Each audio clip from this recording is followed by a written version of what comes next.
Doctor ortho Ayurvedic oil and capsule. अब दर्द भी घुटने टेकेगा।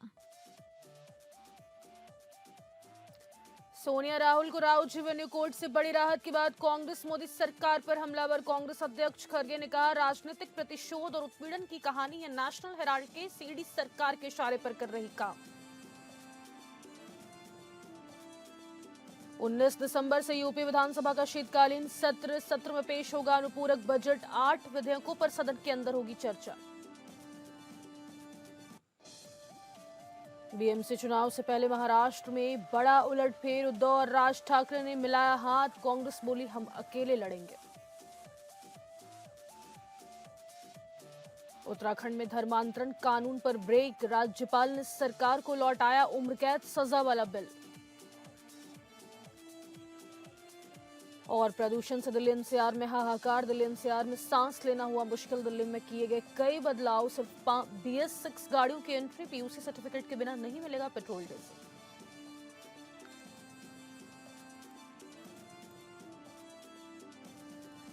नमस्कार, स्वागत है आपका एपीएन न्यूज में। आपके साथ मैं हूं सदफ फातिमा। बुलेटिन की शुरुआत करेंगे जहां पर प्रधानमंत्री नरेंद्र मोदी को इथियोपिया की राजधानी अदीस अबाबा में देश के सर्वोच्च सम्मान ग्रेट ऑनर निशान ऑफ इथियोपिया से सम्मानित किया गया।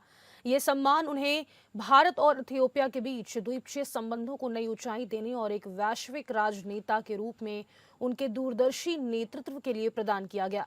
सम्मान समारोह अदीस इंटरनेशनल कन्वेंशन सेंटर में आयोजित हुआ। सम्मान स्वीकार करते हुए प्रधानमंत्री मोदी ने कहा कि दुनिया की सबसे प्राचीन सभ्यताओं में से एक इथियोपिया से यह सम्मान मिलना उनके लिए गर्व का विषय है। उन्होंने इस सम्मान को भारत और इथियोपिया के बीच वर्षों से संबंधों को मजबूत करने वाले सभी लोगों को समर्पित किया। पीएम मोदी ने कहा कि वह इसे 1.4 अरब भारतीयों की ओर से विनम्रता से स्वीकार करते हैं।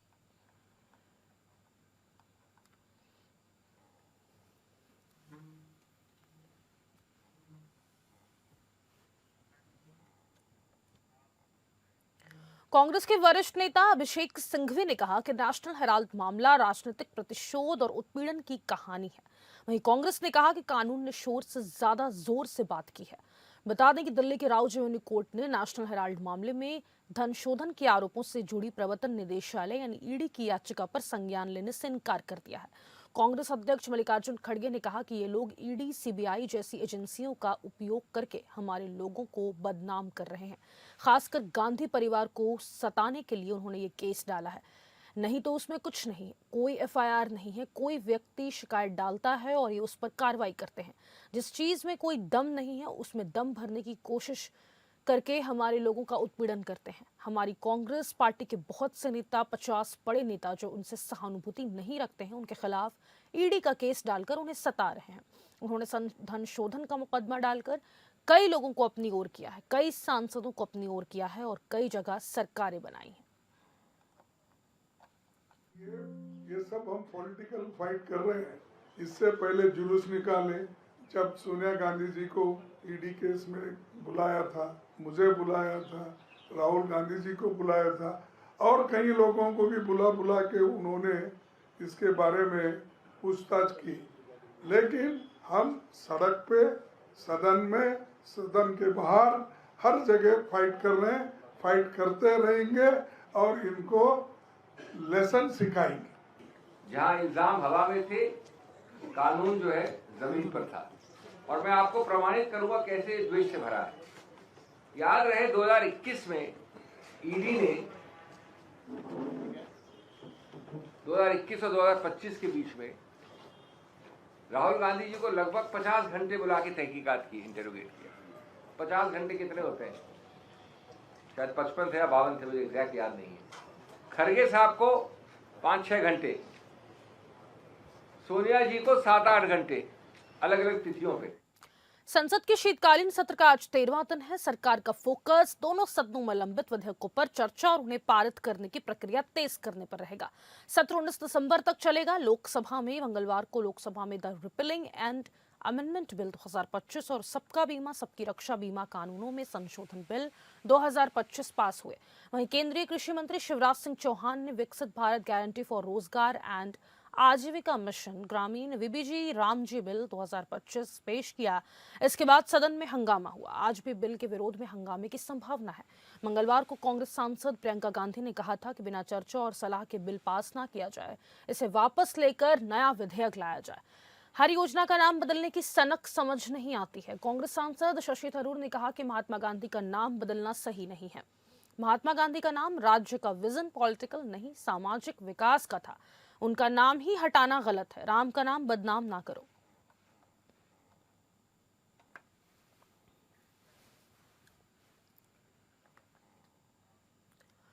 महात्मा गांधी राष्ट्रीय ग्रामीण रोजगार गारंटी कानून मनरेगा की जगह नया कानून लाने के मोदी सरकार के फैसले से आक्रोशित कांग्रेस अब इस मसले पर देशव्यापी विरोध प्रदर्शन करने वाली है। सरकार ने लोकसभा में मंगलवार को विपक्ष के भारी विरोध के बीच मनरेगा की जगह लेने वाला विकसित भारत जी राम जी विधेयक 2025 पेश किया।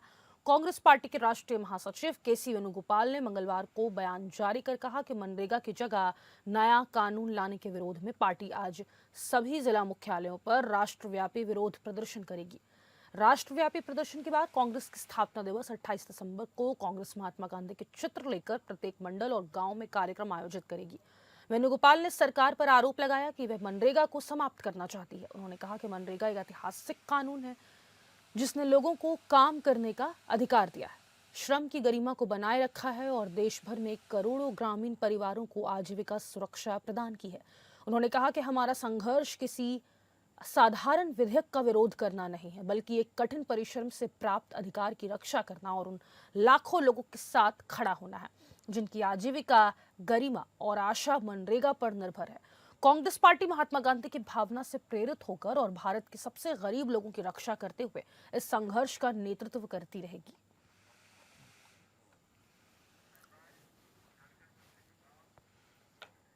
केंद्र सरकार द्वारा प्रस्तावित विकसित भारत गारंटी फॉर रोजगार एंड आजीविका मिशन योजना के लागू होने से झारखंड को कम से कम 1500 करोड़ रुपए से अधिक का नुकसान होगा।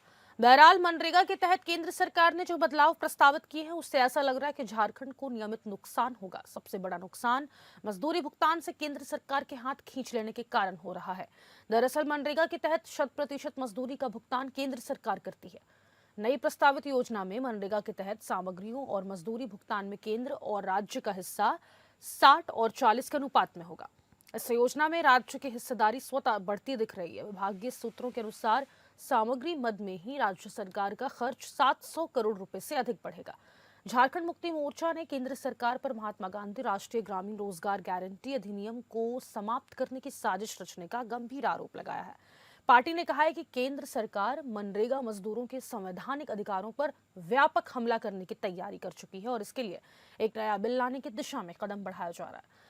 झामुमो ने एक्स पर जारी बयान में कहा कि महात्मा गांधी की हत्या 1948 में नाथूराम गोडसे ने की थी, लेकिन बीते 11 वर्षों से देश में गांधी जी की सोच, गरीबी उन्मूलन, विकेंद्रीकरण और सामाजिक सौहार्द को सुनियोजित तरीके से खत्म किया जा रहा है। उसी क्रम में अब गांधी जी के नाम से जुड़ी मनरेगा योजना को समाप्त कर विकसित भारत जी राम जी जैसी प्रस्तावित योजना लाने की तैयारी है।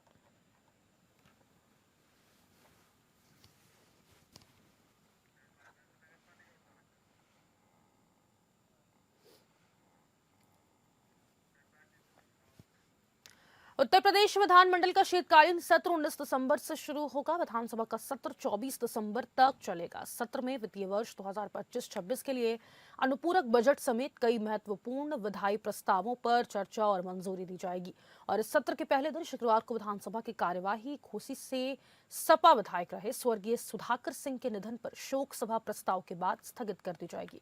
शनिवार और रविवार को अवकाश के चलते सदन की कार्यवाही नहीं होगी। 22 दिसंबर को विधानसभा में वित्तीय वर्ष 2025-26 के लिए अनुपूरक बजट को मंजूरी के लिए प्रस्तुत किया जाएगा। इसके बाद 23 दिसंबर को विधायी कार्य संपन्न होंगे। 24 दिसंबर को अनुपूरक बजट पर विस्तृत चर्चा होगी। यूपी सरकार द्वारा लाए गए 8 अध्यादेशों को विधेयक के रूप में पारित कराने के लिए सदन में रखा जाएगा।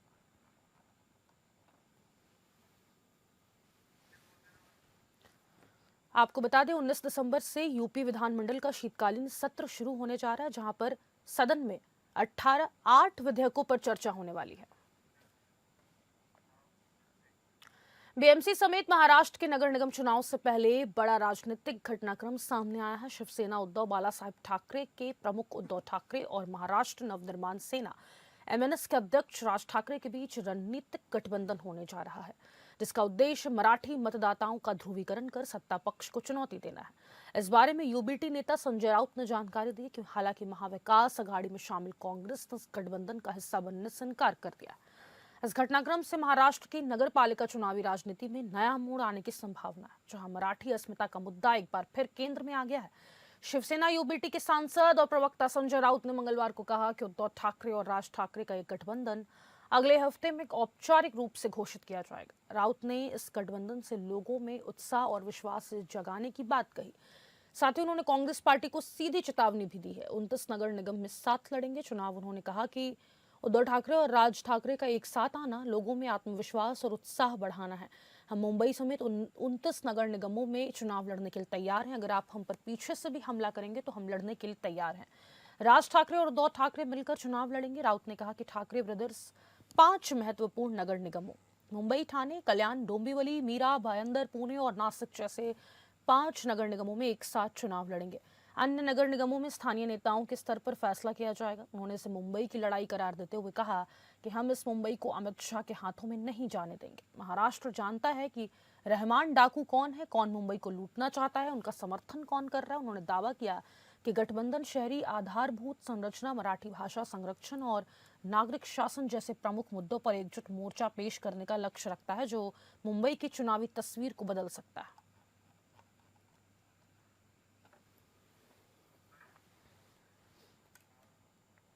महाराष्ट्र में मुंबई सहित 29 महानगर पालिकाओं के चुनाव घोषित होने के साथ ही एक मिनी आम चुनाव जैसा माहौल बनने जा रहा है। पिछले विधानसभा चुनाव में करारी मात खाने वाले विपक्षी दलों शिवसेना, यूबीटी, कांग्रेस और राकांपा शरद चंद्र पवार के लिए चुनाव कड़ी परीक्षा लेकर आ रहे हैं। चुनाव की आचार संहिता लागू हो गई है। मुंबई महानगर पालिका पर पिछले 30 वर्षों से शिवसेना का ही कब्जा है। विधानसभा चुनाव में करारी हार के बाद अब इस पार्टी के अध्यक्ष उद्धव ठाकरे की सारी उम्मीदें मुंबई महानगर पालिका पर ही टिकी है, जबकि मुख्यमंत्री फडणवीस किसी भी कीमत पर इस पर उनसे मनपा छीनना चाहते हैं।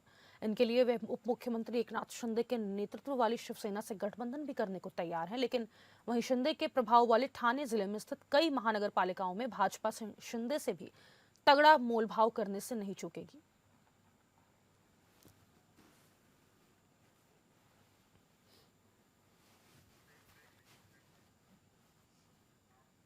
यहाँ पर जबरन धर्मांतरण पर सजा के प्रावधान को बढ़ाने से जुड़े धर्म स्वतंत्रता विधेयक को राज्यपाल लेफ्टिनेंट जनरल गुरमीत सिंह ने उत्तराखंड सरकार को लौटा दिया है। बताया जा रहा है कि लोक भवन ने विधेयक के ड्राफ्ट में तकनीकी खामियों के कारण यह कदम उठाया है। विधायी विभाग को मंगलवार को यह विधेयक प्राप्त हुआ था। लोक भवन के अधिकारी अगस्त 2025 से इस विधेयक का अध्ययन कर रहे थे। बताया जा रहा है कि विधेयक का ड्राफ्ट बनाते वक्त ज्यादा सावधानी नहीं बरती गई। इसमें सजा के प्रावधानों को स्पष्ट नहीं किया गया था। किस कानून के तहत कितनी सजा मिलनी और किसमें नहीं, यह भी स्पष्ट नहीं हुआ था। लोक भवन ने धर्मस्व विभाग और विधायी विभाग के अफसरों को 2 बार तलब कर उनसे चर्चा भी की, फिर भी कोई ठोस समाधान नहीं निकल पाया था।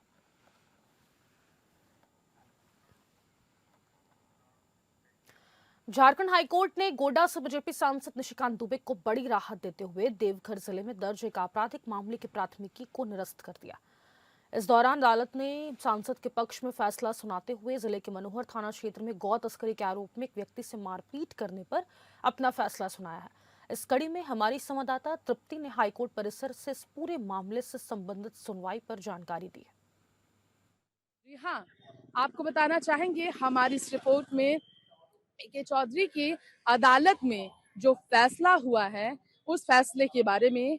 सांसद निशिकांत दुबे के खिलाफ ये आरोप था कि देवघर जिले के मनोहर थाना क्षेत्र में उन्होंने साल 2023 में एक व्यक्ति को बांग्लादेशी घूसपैठ बताते हुए उसके साथ मारपीट की और सांसद ने उसके बाद उसके बैल को भगा दिया और उसे पुलिस के हवाले कर दी, जिसके बाद कानूनी प्रक्रिया हुई और कानून ने उनके खिलाफ प्राथमिकी दर्ज की थी। उसी प्राथमिकी की बात करेंगे हम तो उस प्राथमिकी के खिलाफ जो याचिका थी, उस प्राथमिकी को चुनौती देते हुए याचिका दायर की थी निशिकांत दुबे ने हाईकोर्ट में, जहां उनके पक्ष में फैसला सुनाते हुए अदालत ने ये माना कि कानूनी जो प्रक्रिया थे उस वक्त जो ठोस कार्रवाई की जानी थी वो ठोस कार्रवाई नहीं की गई और कानून का जो दुरुपयोग किया गया सांसद निशिकांत दुबे के खिलाफ ये जो आरोप था निशिकांत दुबे का उसे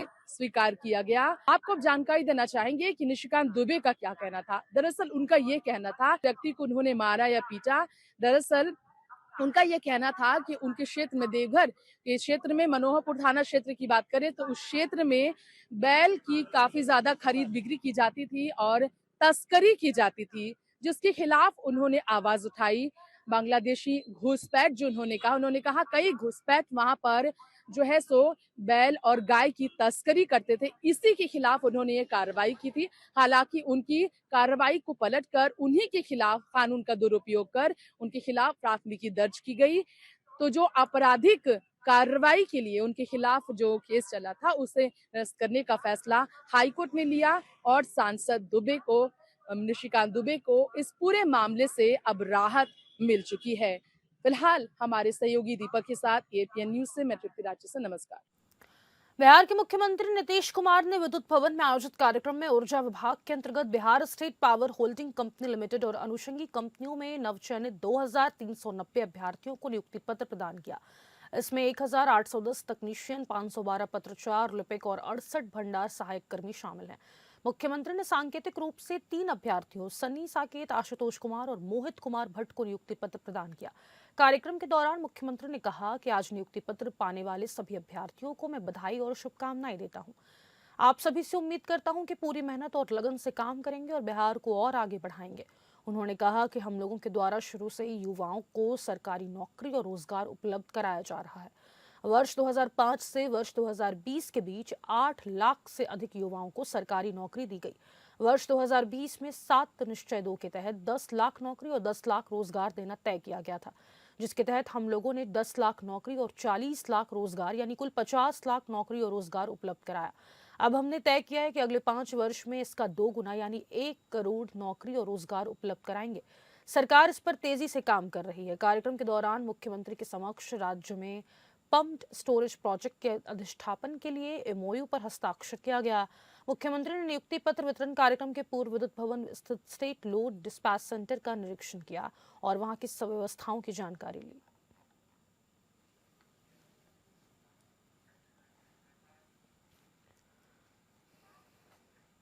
बीजेपी के नए प्रदेश अध्यक्ष और 5 बार के विधायक संजय सरावगी को बधाई देने के लिए आज उनके पटना स्थित बंदर बगीचा आवास पर नेताओं की भीड़ लगी रही। दिन भर बधाई देने वालों का आना जाना जारी रहा। उप मुख्यमंत्री सम्राट चौधरी और राज्य मंत्री विजय सिन्हा भी उनके आवास पहुंचे। दोनों नेताओं ने हाथ मिलाकर शुभकामनाएं दी और इसके बाद संजय सरावगी के साथ दरभंगा के लिए रवाना हो गए। संजय सरावगी ने अपने राजनीतिक सफर की शुरुआत एबीवीपी से की थी और 1995 में बीजेपी से जुड़े। वे 2005, 10, 15 और 2020 में दरभंगा से विधायक चुने गए। नीतीश कैबिनेट में मंत्री रहने के बाद अब उन्हें भाजपा के प्रदेश अध्यक्ष की जिम्मेदारी सौंपी गई है।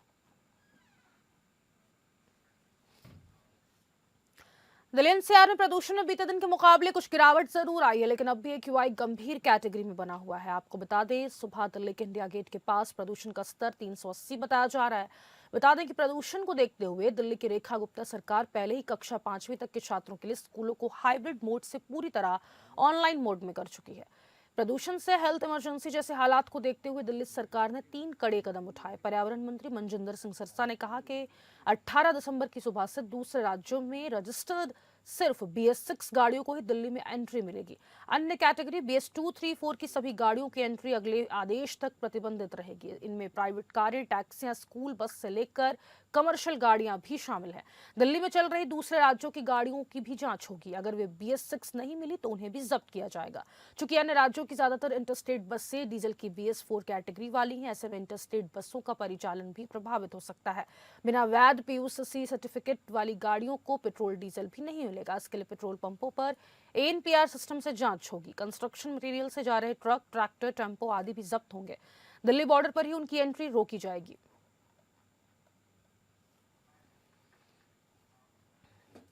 गोवा में एक नाइट क्लब में आग लगने से 25 लोगों की मौत के मामले में सौरभ लूथरा और गौरव लूथरा को मंगलवार को थाईलैंड से भारत लाया गया। दोनों भाई उस नाइट क्लब के सहमालिक हैं जहां 6 दिसंबर को भीषण आग लगी थी। दिल्ली एयरपोर्ट पर लैंड करते ही इस अग्निकांड के मुख्य आरोपी लूथरा भाइयों को गोवा पुलिस ने गिरफ्तार कर लिया है। बता दें कि सौरभ और गौरव लूथरा गोवा के नाइट क्लब में 6 दिसंबर को हुए भीषण अग्निकांड के कुछ घंटों बाद ही थाईलैंड भाग गए थे। इसके बाद पुलिस ने जांच शुरू की और इंटरपोल ने दोनों भाइयों के खिलाफ नोटिस जारी किया था। दोनों भाइयों को 11 दिसंबर को थाईलैंड पुलिस ने हिरासत में ले लिया था। अब दोनों भाइयों को अब भारत लाया जा चुका है। लूथरा ब्रदर्स की भारत वापसी के बाद अब गोवा पुलिस उनसे गैर इरादतन हत्या समेत अन्य गंभीर धाराओं में पूछताछ करेगी।